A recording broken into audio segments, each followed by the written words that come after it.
I was 18 years old when I got married. I belonged to a very conservative family, a Baloch family, where good daughters never say no to their parents. My father wanted me to get married, and all I said was, if that makes you happy, I will say yes. And of course, it was never a happy marriage. Just about after 2 years of getting married, about 9 years ago, I met a car accident. Somehow my husband fell asleep and the car fell in the ditch. He managed to jump out, saved himself. I'm happy for him.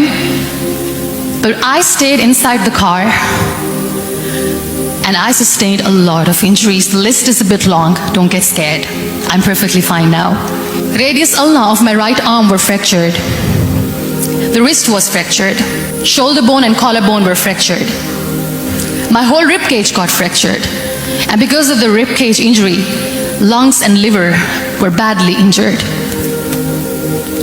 I couldn't breathe. I lost urinary bowel control. That's why I have to wear the bag wherever I go. But that injury that changed me and my life completely as a person, and my perception towards living my life, was the spine injury. Many people came to rescue. They gave me CPR. They dragged me out of the car. And while they were dragging me out, I got the complete transection of my spinal cord. Those 2.5 months in the hospital were dreadful. I will not make up stories just to inspire you. I was at the verge of despair.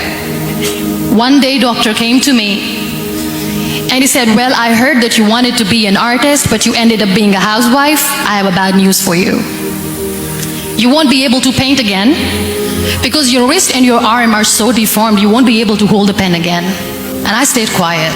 Next day, doctor came to me and said, your spine injury is so bad, you won't be able to walk again. I took a deep breath and I said, it's all right. The next day, doctor came to me and said, because of your spine injury and the fixation that you have in your back, you won't be able to give birth to a child again. That day, I was devastated.